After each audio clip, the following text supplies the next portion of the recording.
Hey guys, what's going on? Daniel Strunk from QuickTime Reactions here, and I thought I'd do something a little bit different. I just got out of a special place seeing a wrestling pay-per-view. For those that don't know, I am a huge wrestling fan. I follow both major North American promotions pretty heavily, and I thought I'd give my reactions to AEW's WrestleDream of this year, 2024.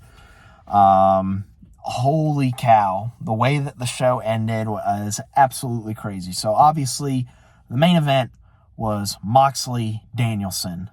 Danielson putting his AEW World title on the line. A really awesome match between the two. Got very physical. It was always going to be physical with Moxley in it. And Danielson, if I'm being all honest. Very physical match.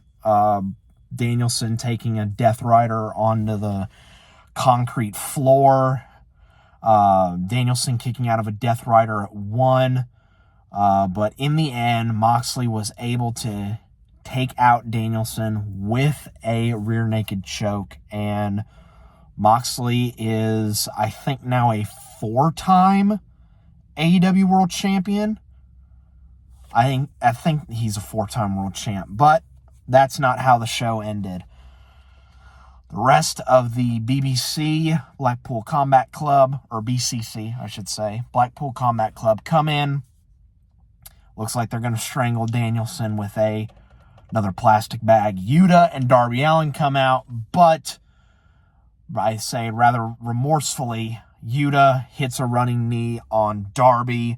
They duct tape him into one of the corners, duct tape his hands, I should say, on the ropes in one of the corners, and Yuta suffocates Danielson with a plastic bag.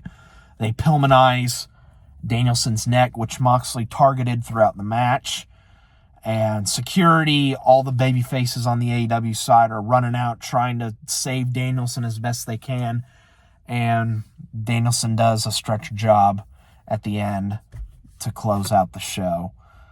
So, yeah, I think this is probably the end of Danielson's full-time wrestling career.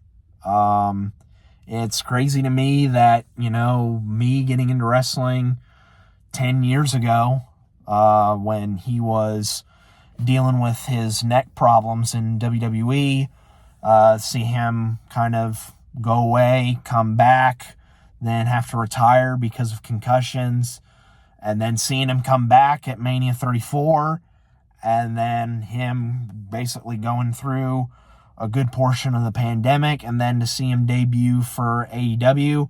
I had the fortunate honor of seeing him wrestle a few times when AEW came up here to Indy, or close to Indy, and so I'm very fortunate to have seen Bryan Danielson wrestle, and I hope that he enjoys somewhat of a retirement. I'm assuming that he'll probably do some matches, here and there. I assume that they would probably have him come back for Wrestle Dynasty at the beginning of next year.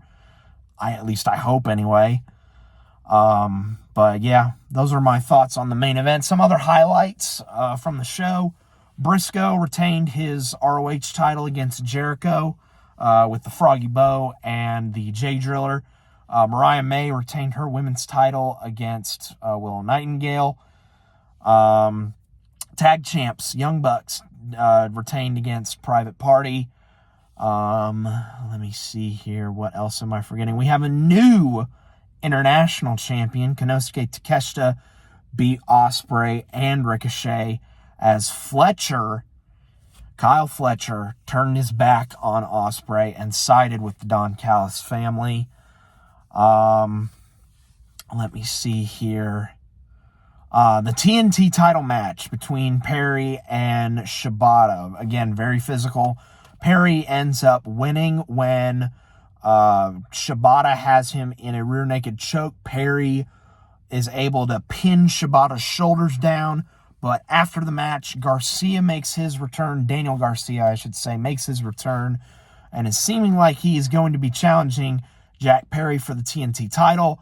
But MJF comes back.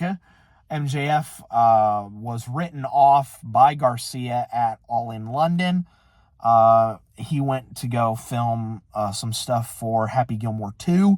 And so now he's back, takes out Garcia, and is going to hit him with the Dynamite Diamond Ring, but Adam Cole comes back. He is 100% ready to go, and I am excited to see how the dynamics between Perry, Garcia, MJF, and Cole work themselves out, because I think that'll be very interesting.